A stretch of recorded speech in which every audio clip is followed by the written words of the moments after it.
Okay. Good morning, everyone. Good afternoon on the East Coast. Good evening in Israel and Europe. For those of you that don't know me, my name is Ophir Gutelson. I'm a co-founder at Unacceptable here in Palo Alto, in the San Francisco Bay Area. And I'm very happy to have with me today a member of the Knesset, Rabbi Gilad Kariv. Before I introduce Gilad, who probably most of you know, I just want to say that we are today on day 185. It's 2 days post our 6 months since October 7th, Black Sabbath. And we are still having 133 hostages in Gaza that we are waiting for them to be released. Hopefully good news will come from whatever deal is happening right now. We are also seeing the forces of IDF going out, and we'll talk more about that. And we also have a huge disaster in Gaza and the famine, and there are other things that are happening, but we are going to talk about all of that. But it was important for me to give you where we are standing, and Gilad will talk more about it. So let's we have co-hosting with me today is More, for those who joined. And please reach out to More if any with any technical help that you need. Messages would be on chat to co-hosts. So please share your questions. Okay, so Gilad, welcome. I'm going to give a quick introduction. So we are delighted to have with us today a member of the Knesset, Rabbi Gilad Kariv, a prominent Israeli politician, lawyer, social activist, and a true friend to all of us who are fighting for Israeli democracy, for saving Israeli democracy. Mr. Kariv has a long, distinguished career in the public service. He has been an executive director of the Israel Movement for Reform and Progressive Judaism for 30 years, and he's also recognized as an expert of civil rights, related to civil rights, human rights, and social justice, which we're going to talk a lot about today. And in the last Knesset, he was leading the Constitution and Law Justice Committee, and before October 7th, and probably even now, fighting against the judicial reform or the judicial coup. So please join me in giving warm welcome to Gilad. Gilad, I know it's evening. Where are you now? Where are you located? After a very long day in the Knesset, in spite of the rumors that the Knesset took a break, the spring break, I spent my entire day in the Knesset. I'm now back home in Givatayim, near Tel Aviv, and it's a real pleasure to be hosted by Unacceptable once again. This is not the first time I have the opportunity not only to meet many old friends and new friends, but also to thank you for your ongoing efforts for the strength and well-being of the Israeli society and the Israeli democracy. Thank you, Gilad. So we are going to start the conversation by we'll take like 10 to 15 minutes to discuss what's happening right now in Israel 6 months after October 7th, and year and a half about since the government, actually less, 1 year and 4 months since the government started the destruction government started the destruction of the values that we are working on. And we want to remind everyone that our goal for this discussion is to really review if we can put back the genie to the bottle, the Messianic genie into the bottle. That's what we're going to do after these 10 minutes of review of what's happening right now in the Knesset, in the protest, in the war, from your point of view. So again, thank you, Ophir. It will be quite a challenge to address all the issues in 10 minutes, but let's start. Before I became to be a member of the Knesset, I was ordained as a rabbi, as a Reform liberal rabbi in Israel. So I feel the need to start with the Dvar Torah, or to address the wisdom of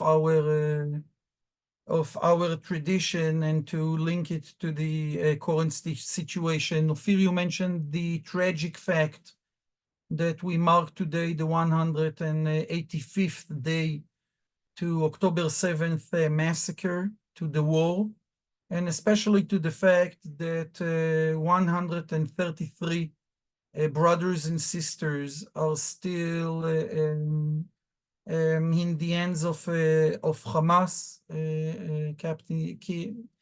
They're still hostages, and we have a sacred duty to bring them back.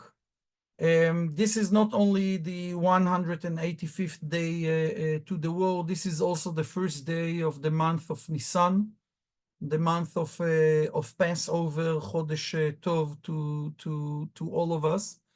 And our sages in the days of the Mishnah, when they took the bold decision not to follow the biblical tradition that the Hebrew year starts on the first day of Nisan, but rather on the first day of Tishrei, and we know they marked Tishrei as the first month of the updated Jewish calendar, they asked themselves what we are going to do with what we should do with the first day of Nisan, because still it keeps a biblical status.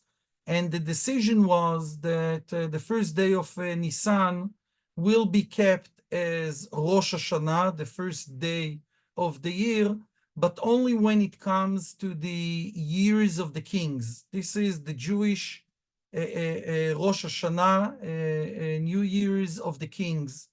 And in Israel, a few years after the state was established, the first day of Nisan was declared as the collective memorial day for Israel's prime ministers and presidents. It's an official day we mark in Israel. Of course, this year we didn't address this special day because of all the events. But this day, the day we are marking today, reminds us the deep connection between the well-being of a society to the quality of its leaders, and the fact that a society that needs to protect and sustain its freedom must have the right leaders to lead it. And I'm mentioning it because in so many ways, our Israeli reality today is totally different than the reality before October 7th. The agenda we need to address is different. The challenges we need to address are different. The feelings of the Israelis from all sectors are definitely different. And still, I insist that there is a deep linkage between our national and collective status today to the events and the realities we addressed before October 7th. During the judiciary coup, we did it in our discussions, and I'm sure you did it with many other Israeli speakers, and in your internal discussions, it was clear that Israel's democracy is under attack because of a covenant between populist politicians led by our Prime Minister Benjamin Netanyahu, politicians that are first and foremost interested in their political survival, a covenant between them and growing range of ultra-nationalist Israeli politicians that are trying to use this political covenant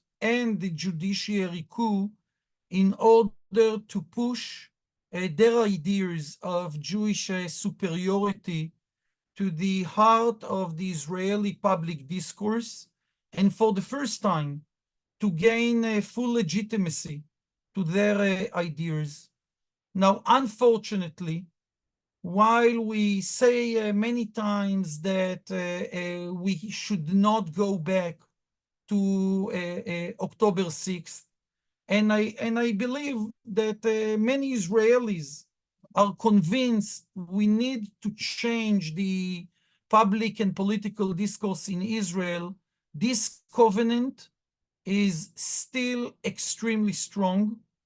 And one of the ways we can analyze the current situation in regard to the war in Gaza, to the geopolitical and military situation in the other borders, one of the perspectives we need to use is this exact perspective, that the same political forces and the same political and ideological priorities that led the judiciary coup are relevant also to the creation of this current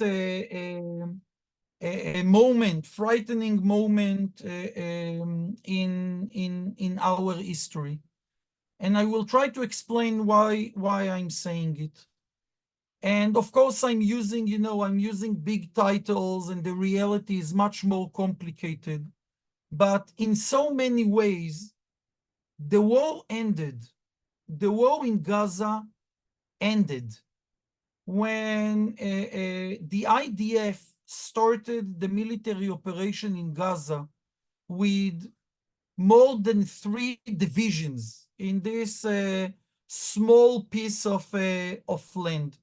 And today we are basically talking about one combat brigade that is really operating in southern Gaza. There is no way to escape the conclusion that while we are still caught in a military operation and there are many Palestinian casualties, there are also Israeli casualties, and definitely the people of the southern communities do not feel secured enough to go back to their houses.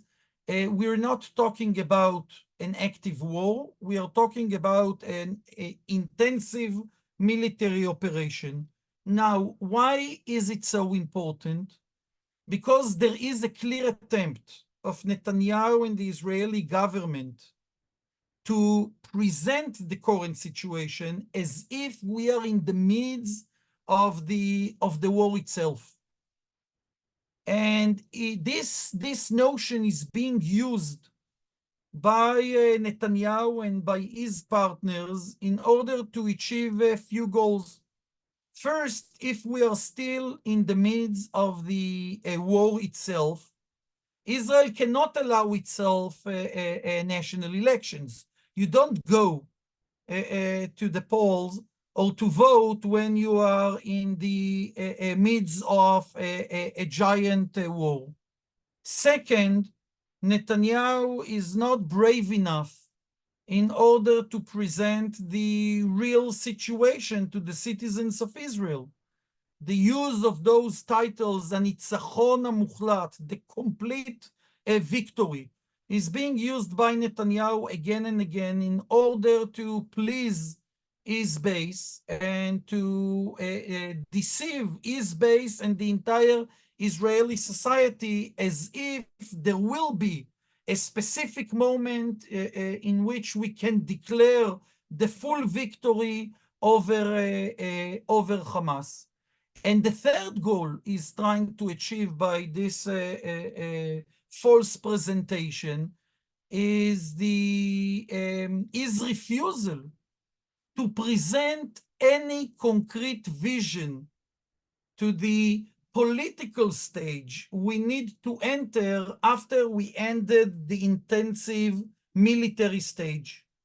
And because Netanyahu has no vision in regard to what we call the day after both in Gaza, but also in Judea and Samaria in the West Bank. And because Netanyahu, on the one hand, not like his ultra-nationalist partners, he doesn't want to control directly the life of more than 2 million Palestinians, but at the same time, he's not willing to initiate any serious political negotiations or process with the Palestinians. Netanyahu is trying to hold this status quo. Netanyahu was the king of the status quo for 2 or 3 decades, and he's still today, after October 7th, continues with this unsophisticated approach to the challenges we face by trying to hold the status quo. And right now, the status quo is trying to present is the status quo of the war. His ultra-nationalist partners, and we will talk soon about the Messianic forces, they are definitely interested in keeping this narrative that the war continues, that we need to reach this complete and final victory over Hamas, because in the end, they do have a plan, a very concrete plan, not like Netanyahu, lack of vision. They have a clear vision in regard to the reality we need to establish in Gaza. They want to achieve this direct control of Israel over the territory and actually all the Palestinians there, and they definitely want to renew the Israeli settlements there. And they know that if the Israeli government admits today that the war in so many ways ended, or we ended the intensive military stage, then we will be forced by the international community to move into the political stage that by definition must include the Palestinian Authority. My last comment in my opening section has to do with the hostages deal. I don't need to explain to this audience why this is a sacred priority. I think that if we truly acknowledge what our Jewish tradition is trying to teach us about the sanctity of life, about the Jewish value of pidyon, shvuim, about what we expect from our leaders, it is clear that the most urgent task we have is to bring back the hostages. Here I need to say that in the last 24 hours we know, and again, it's not a surprise, that we have an extremely challenging and mean and unhuman partner to deal with in regard to the hostages deal. Right now, there is no positive answer, clear positive answer from Hamas, but it is clear that the door was is not closed. And I assume that in the coming 2 or 3 days, we will be able to know if there is a real opportunity to close the deal. And it is clear that a new deal that will bring back all the hostages or part of the hostages will force the Netanyahu government to move into the political stage of the current war, and that is the reason why the ultra-nationalist forces in the government stand against this proposed deal that the administration in DC is trying to push forward. So we are all anxious to see the developments in the next 24 to 48 hours. Thank you, Gilad. I want to ask you about, I mean, we talked about, I mean, probably 2 months after the war started, after October 7th, I reached out to you and said, like, why people are not on the streets yet, and where is all the rage? And you told me that it's probably going to happen when the war is going to end, to be ended. And because we felt like why people are not going out. I mean, so I think that there was a change in the last week. And I want to, you mentioned that people are actually looking, are unhappy with the government. And I want to share this I don't know, can you see my screen? This is a poll, right, by the public station of Israel, Kan 11, Kan 11, and showing that 42%, the question is like, should the Prime Minister Netanyahu resign because of October 7th massacre? And 42 say like immediately, 42% say immediately, and 29% says yes after the war. So that means that almost 71% of the people say that he should resign. The reality is that we are still not seeing, and so like there is a base of 20%. You can call them base of Netanyahu, part of the Messianic movement, part of the ultra-Orthodox, but we still don't see millions in the streets. And the question is like, is the Messianic thoughts, or is it pervasive in more than just 20% of the people? And is it, or something else is holding us back from going onto the streets? So you mentioned this important poll. It is echoed by many other polls and surveys, and in a way, all the leading Israeli media channels are presenting the same results. I started with marking the memory of the deceased Israeli prime ministers. You know that in 74, on April 11th, 1974, Golda Meir resigned. And Golda Meir resigned 2 months after she had a huge victory in the national elections that were delayed because of the Yom Kippur War. The national elections took place during January 74, and in spite the failure of the Yom Kippur surprise or the Yom Kippur War, Golda and the Labour Party won with a huge success. And still Golda understood, before we signed the end of the war agreements with Syria, we already had the agreements with Egypt, but the agreements with Syria were signed only after she resigned. And during a hostages crisis, the IDF soldiers didn't come back before she resigned, and she understood her duty. And because of the public protest led by one of the heroes of Israel's democracy, Moti Ashkenazi, who was a young reserve soldier that ended his reserve duty, and instead of coming back to his home, he went to Jerusalem to demonstrate in front of the Prime Minister office. Why I'm saying it? Because also back then, it wasn't about millions of Israelis that marched in the streets. It was about a well-organized, indeed extremely wide public protest, but it wasn't about millions of Israelis that walked in the streets in 1974.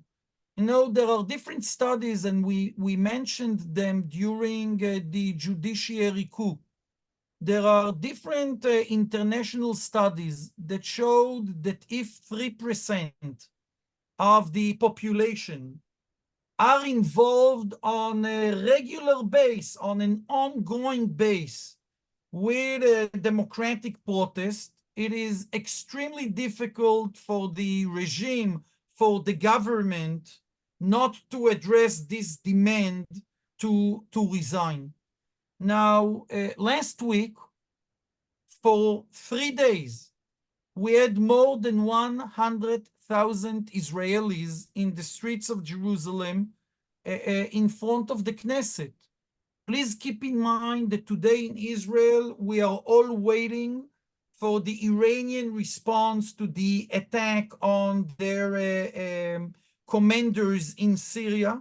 It's a daily discourse in Israel. I texted my children during the last 10 days. I want you to be close to our house because we are all waiting to some kind of an Iranian military response through its proxies or a direct response. And still, with this fear fear that we can all understand, more than 100,000 Israelis gathered in Jerusalem for a 3-day protest. And I identify this change in the mode of the protest. It's not any longer, those small central cohorts of the democratic protest that refused to place the protest aside after October 7th. In the last few weeks, we see growing audiences, and one of the important factors, and it goes to my opening remarks, more and more Israelis understand today that many of the policies, the current policies of the Israeli government, many of the decisions that Netanyahu makes or doesn't make, many of the things we see from his right-wing, extreme right-wing partners have to do with this covenant that I mentioned. People start to understand that the government went back to October 6th in many ways, and it allows them emotionally and ideologically to still, go to the army and to do the reserve duty, but at the same time to remark some of the red lines. We didn't talk about the ultra-Orthodox parties, but once again, the debate over the draft of the ultra-Orthodox youngsters is a main issue, or it's a burning issue in the Israeli agenda. And again, it helped many Israelis to understand that actually the government, the coalition went back to October 6th. So we are called to go back to the same strong patterns of democratic protest. And when you refer to October 6th, I mean, there is a lot of discussion about, and I want to bring us back to the topic of the Messianic side. There is a lot of discussion about unity and about building bridges and not going back to October 6th, even though I want to mention, I think it was Adas said, like, I'm willing to go back to October 6th as long as the dads, the hostages are all coming back. Let's go back to October 6th. But I mean, going back to October 6th is a question, and we shared a video yesterday that President Herzog went to a pre-military elite and talked about unity and about pre-military academy in elite. And I'll share the link later here as well. I mean, this is part of the keep ongoing messages that coming from the government about this unity and also on the Israeli press. The question is, like, can we look into those people's eyes and actually work with them in order to reduce the level of tension, or the ideology there is so strong that it's just a matter of like just a matter of making sure they are not in power in order to start and rebuilding Israel values based on the Declaration of Independence values. So look, here, and I think we need also to be brave enough in our, camp or circles to identify, the challenge we face as a political or ideological community. I'm talking about, the liberal camp in Israel and the global liberal Jewish camp around the world. Look, it's really a challenge. It is clear that Israel faces major strategic challenges. It's truly not all about Netanyahu and his extreme right-wing coalition. The idea that Israel is surrounded today by a jihadist, pro-Iranian, Messianic alliance, it's a real challenge. It's a real threat to the existence of the state of Israel. And even if we strongly support the two-state solution, and if we even believe that the only way to deal with this extremist alliance is to build a moderate alliance in the region between Israel, the moderate Arab countries, and the Palestinians, we still need to face the fact that right now Israel is dealing with some major existential threats, and the distinction between us, the liberal Zionist camp, and the more radical camps that we all identify, both in the Israeli society and in the Jewish communities. I'm talking about left-wing radical forces. We all know that they are there and they are quite vocal. One of the main differences between our camp and their camp is the fact that we fully admit that this is a very troubling existential moment for the state of Israel. And the slogan "from the river to the sea, Palestine will be free" is not challenging Netanyahu's policies. This slogan and the movement behind it challenges the basic right of the state of Israel to exist as the sovereign homeland of the Jewish people. Now, we need to find the sophisticated balance between the need to cultivate social solidarity inside the Israeli society. It's a real need. Right? When you send your youngsters to the army, when you send them to reserve duties, you need to cultivate this sense of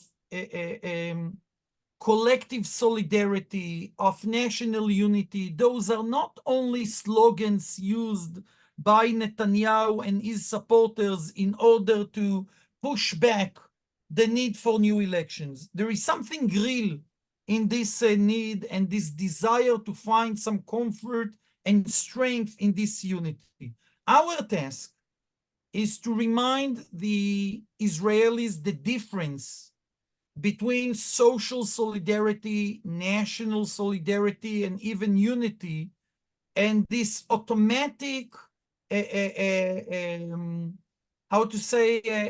support, automatic support for the current government. There is a reason why I'm going back again and again to the story of Golda Meir after Yom Kippur War, and the story of Menachem Begin after the failure in the first Lebanon War. Only after Menachem Begin resigned, because he understood that he led Israel to a dead end, only then a unity government was created between a Likud and the Labour Party. The first unity government of Shamir, Prime Minister Shamir, and Prime Minister Peres, that took the IDF from Lebanon, most of it, and ended the first Lebanon war and dealt with the catastrophe that we found ourselves in. So we need to explain again and again and to convince more and more Israelis that the journey towards strong national solidarity and unity goes through the resignation of Netanyahu and through the replacement of the extreme forces on the margins of the political scene. The only way, our We need to do a reverse engineering of the concept of national unity and solidarity. And our main claim, both in Israel and in Jewish communities, is that under the current political situation in Israel, there is no way to reach national solidarity and unity, which are so needed.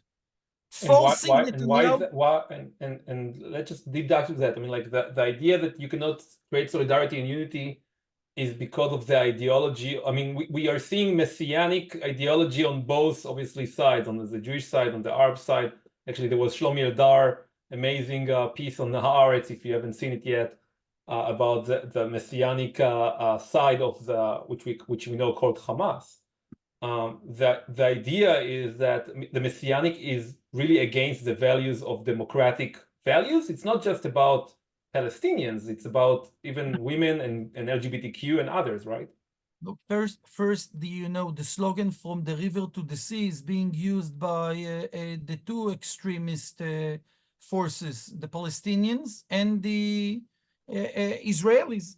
Those want to see a land without Jews, and Smotrich and Ben Gvir, and we need to say it. Smotrich and the vision of Smotrich and Ben Gvir is quite similar to the vision, the final vision presented by the Islamic fundamentalists. Now, I'm not suggesting that by definition they are willing to use all the things, all the ways of the Islamic terrorists. But when we are talking about, the clear ideology, one ideology is Palestine without Jews, and the other ideology is Eretz Israel without Arabs. Now, maybe Netanyahu is not serious enough in order to push towards a political solution with the Palestinians. Maybe he's trapped in, the ideological fields that he grew in. But Netanyahu doesn't hold the philosophy of no Arabs between the Jordan and the sea. But Smotrich is clearly presenting this vision. Now, if for many years the Israeli extreme right was truly a marginal force that was used sometimes by Netanyahu and the Likud, and on other political occasions, they were casted aside. We are today in a different reality. Now, we are in a different reality not only in Israel. The situation in Israel is unique, but this is part of a global wave of the rise of the extreme right. And the first political camp to vanish as a result of this ultra-nationalist wave in Western countries is what we call the Republican right, or the soft right, or in Hebrew we call it Hayamin HaMamlachti. The extreme Israeli right, the ultra-nationalists, the Jewish fundamentalists are not anymore a marginal force in Israeli politics. When the Ministry of Finance is held by Smotrich, and when the Ministry of Homeland Security is held by Itamar Ben-Gvir, Kahana's disciple and successor, right? When the national budget, in the end, reveals the agreement between Netanyahu and his populist partners and the extreme right-wing forces, and it presents an agreement to give billions of Israeli shekels to the infrastructure of the Israeli far right. We cannot tell ourselves anymore that we are talking, about a marginal player. Right now, Likud are willing to play with them, but next time, after the next elections, they can be left aside. It's time for us to identify the fact that this is a major political, ideological, and religious force in Israeli politics, like it's a major player in many Western countries today. And more than that, and that's, if I can ask you to grab one political analysis with you in order to understand the challenge we face, is the following one. When we are talking today about the ideology of Kahana and his disciples, we are not only talking about Itamar Ben-Gvir. Itamar Ben-Gvir probably will grow in his political strength after in the next elections, not in a dramatic way, but he will grow in strength.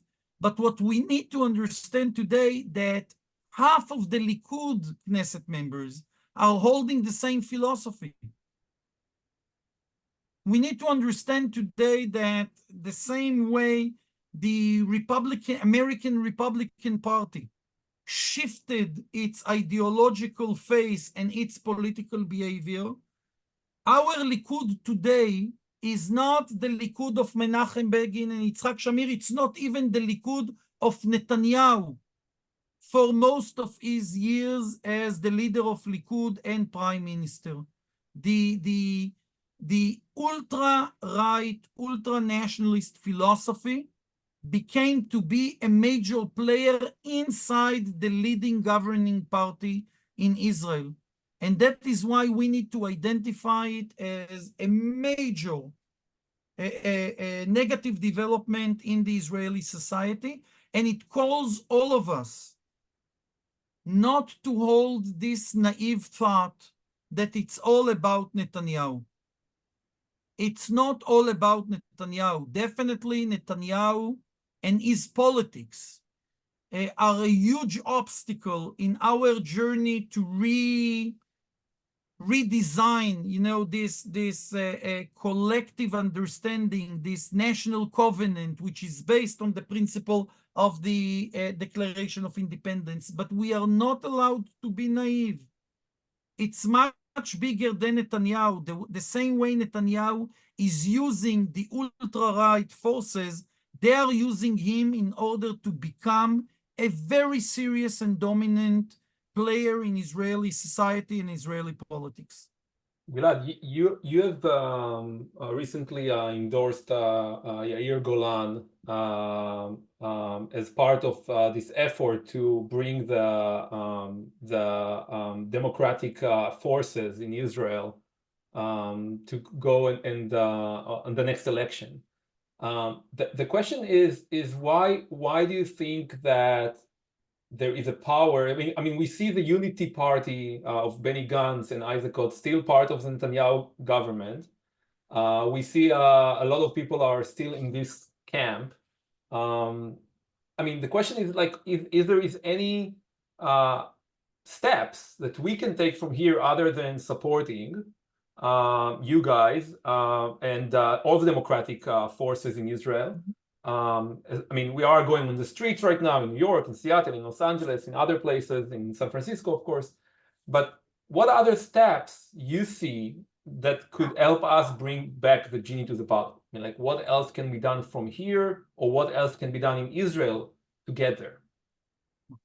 So, first of all, you mentioned both Yair Golan and Benny Gantz. As you said, I took a decision. I think I shared with you in our recent discussions that I think we also have a lot to learn from the last national elections. And if we are serious in our desire to bring the Israeli society back, or the Israeli democracy back on track, we need to learn our lessons. And one of the lessons we need to learn is that we need to prepare ourselves towards the next elections. And we cannot repeat the same mistakes we did in the last round. And the first conclusion is to unite the different political forces in our camp. Now, since last April, I'm calling for the union of all the Zionist left-wing forces under one political umbrella. Yair Golan took a decision to run in the coming primaries of the Labour Party under the promise and the vision to create this union, and that's the reason why I support him, and also my colleague MK Naama Lazimi. But one of the reasons I'm supporting Yair Golan is because, not like other important Israeli liberal and democratic leaders, Yair fully understands two things. One, the capacity of this rising threat of Jewish fundamentalism in Israel. He was clear about it when he was the deputy chief of staff of the IDF, and that is why he was shown the way out of the IDF. He said already a few years ago that we need to address those troubling developments in the Israeli ultra-right or the ultra-nationalist world. And the other thing is that Yair Golan understands we need to present a real, concrete vision for the political negotiations between us and the Palestinians. Now, I still insist on the title two state for two people, because in the end, this is the only relevant political solution. I insist that the only way to push back both Hamas and the vision of Smotrich and Ben-Gvir in regard to Gaza is to bring back the Palestinian Authority, or the revised Palestinian Authority, after under an international umbrella, to lead the daily life in Gaza Strip. Yair Golan is using other terms of geographical separation, or renewing the negotiations without, marking the slogan of two state. But I know him and you know him. In the end, he fully addresses the need. The only victory, clear victory, we will have over Hamas is if we bring together the military achievement together with a political process with the more moderate Palestinian forces. And Yair is willing to say it out loud. And unfortunately, good people like Benny Gantz and even like Yair Lapid are not willing to say it in a strong way and in a clear way. And from our perspective, they are in a way strengthening Netanyahu's narrative that now it's not the time to present any political or geopolitical vision. And this is part of the catastrophe that led to October 7th. And we cannot address the challenge of October 7th without presenting a vision. So this is the role of the Israeli Zionist left. And, going back to what I said about the solidarity, in order to reach this situation that a person like Benny Gantz is taking the lead, we need a political or a sociological, educational, communal force in Israel and in the Jewish world that is willing to say, the truth, that is willing to say there is no legitimate political cooperation with Itamar Ben-Gvir and with Smotrich, that this unity government cannot include the ultra-nationalist forces in the Jewish community. The same way, I assume, they can't include all ultra-nationalist forces inside the Israeli Arabic community. It should include the moderate forces, but not the extreme radical forces. Now you ask what we should do. First, I'm using this discussion in order to tell you all, we went back to the streets. Hundreds of thousands of Israelis went back to the streets. Our children and grandchildren are serving in the IDF. My group of friends that I grew with, we just started to draft our older children. The first children from my, group of friends this week joined the IDF. We already identified the need and the ability to do the two things at the same time. We need you to go back to the streets. We need you to go back to the sanctuaries of the temples and the synagogues. We need you to go back to, to all the town squares of the Jewish community with the message that in order to save both Israel's democracy and the core values of Israel, and in order to defend Israel, it's time to move towards new elections, and it's mainly time to move towards a government without the ultranational forces. Now, please keep in mind that because we're not talking anymore about marginal forces, we are talking about massive political infrastructures. We need to do more than to go back to the streets.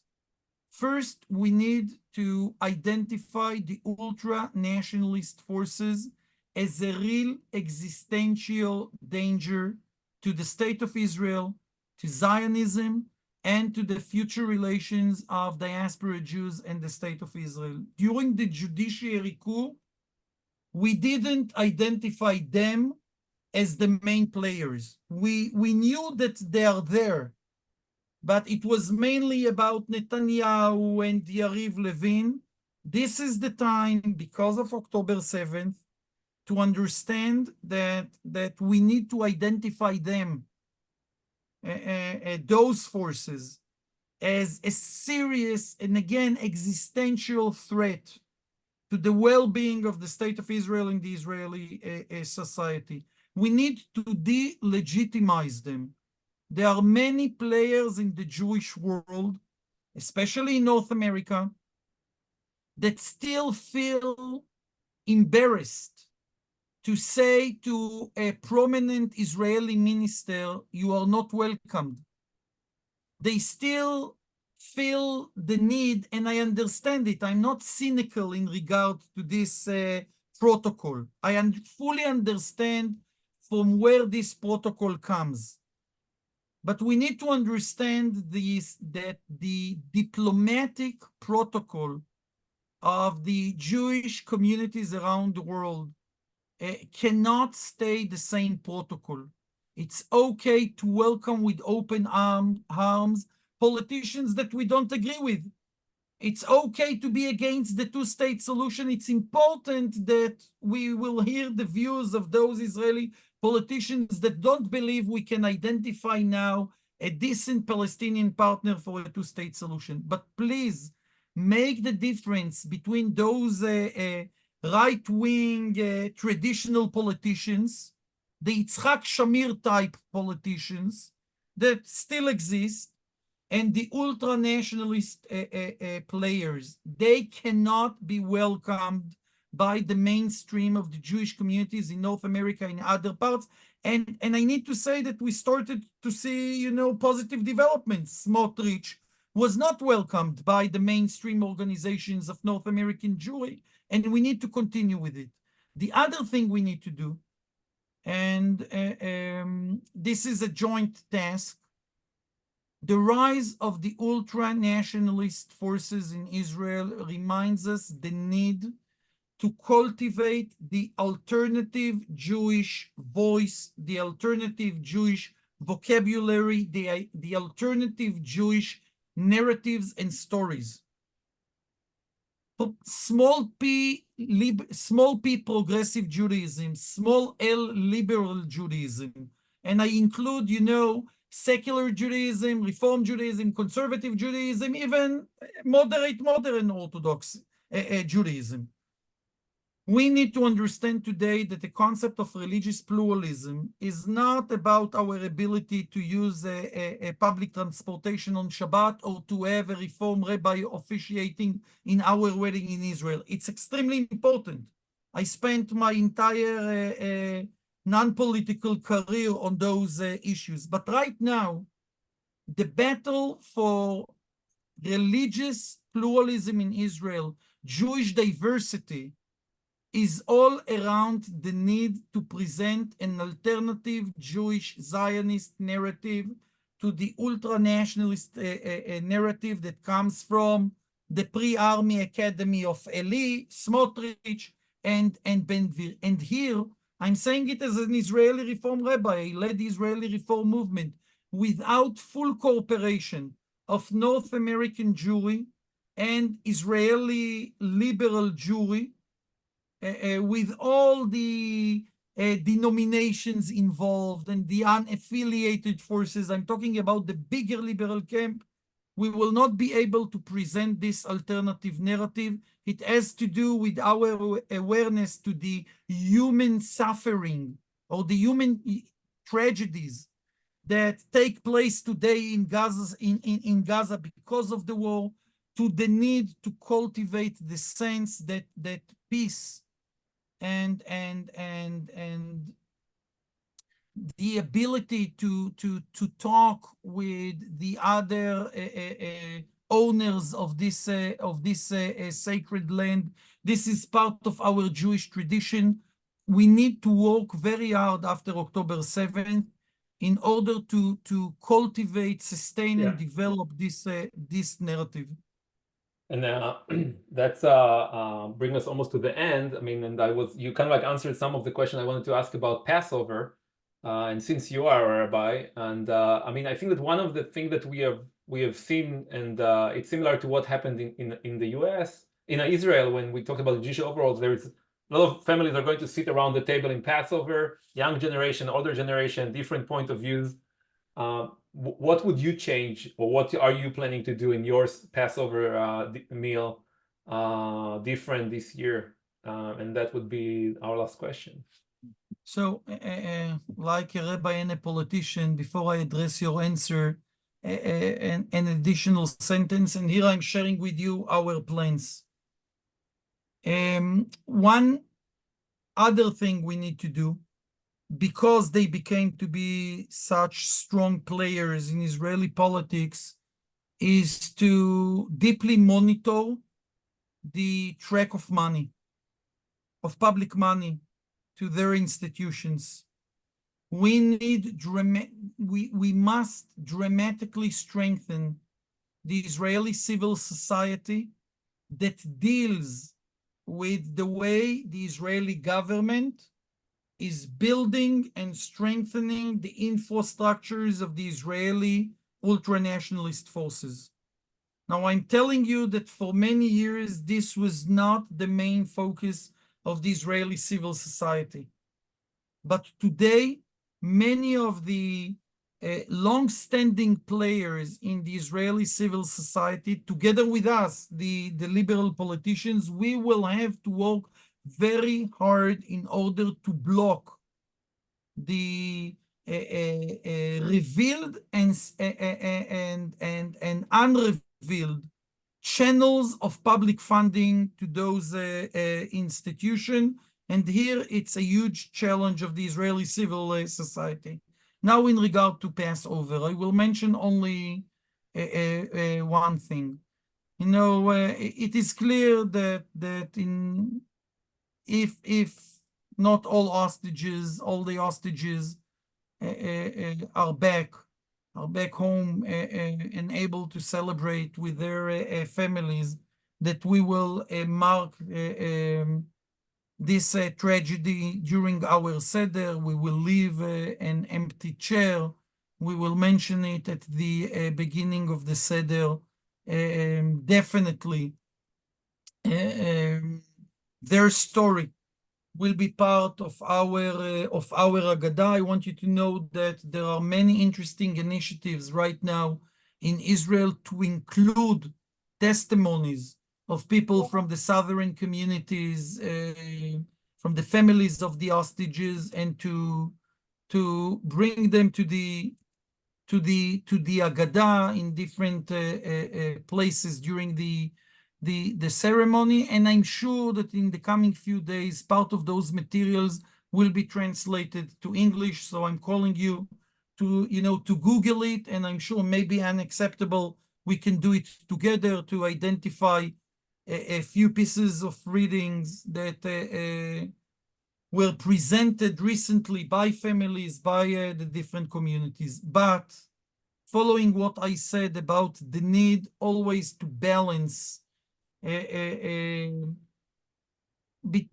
to balance the need to protect our borders with the need to present a vision for better days. There is something I want to remind us all, and it's about a tradition that we all recognize.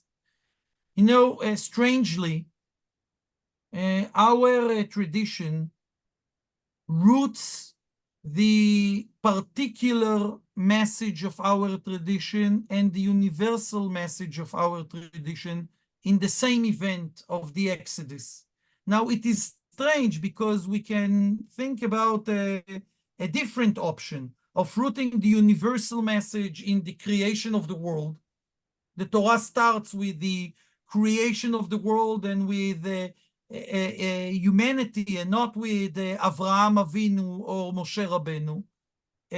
But our tradition roots those two messages, the national particular message and the universal message of freedom and hope, in this same event of the Exodus. And one of the traditions we all know is the tradition to take drops of wine out of the cup when we read the 10 plagues at Eser HaMakot. It's a known tradition. I assume that in most families, this, minhag, or this tradition of taking drops of wine out of the cup is something that we are doing while we read the 10 plagues. This tradition is first presented, I don't know if you know, by Don Yitzhak Abarbanel. Don Yitzhak Abarbanel had to leave Portugal and then Spain as part of these anti-Semitic decisions of the kings of the two countries to expel all Jews in the 15th century, and he ended his life in Italy. And when Abarbanel wrote his commentary to the Passover Agadah, and it was written in Italy, after he was expelled by the kings of Portugal and first Spain and then Portugal, he chose to say the following, that by taking those drops of wine out of our cup of joy, we remind ourselves the need to think also about the Egyptians, and that our cup of joy cannot be filled till the days that all nations celebrate freedom. And I'm always amazed by the ability of this victim to write those words and to present a vision for better days for all human beings. So between leaving the empty chair to our brothers and sisters and reminding my children and my guests the words of Don Yitzhak Abarbanel, and you can find them easily in their English translation in different Agadot, online Agadot. This combination is the main Jewish and Zionist message we need to push forward. The ability to celebrate our unique story, the need to protect the state of Israel from its enemies, but at the same time to remember that to be a Zionist and to be a Jew is to have a clear plan how you create a better reality. And that's my main message for Passover. So I wish we will have a Chag Sameach. Yeah, it will be hard. I mean, like the assumption, it will be very hard. We need to remember that we will have this Chag, very different ones for all of us, and especially for those who are suffering right now. Gilad, thank you so much. This was not an easy discussion, and thank you everyone who stayed, and thank you Mor and Neri for helping co-hosting. And we will hopefully connect in a better times. But for now, be safe and hope for better words and better messages coming soon. Thank you so much. Thank Good you, night. friends. Good Toda, evening. shalom.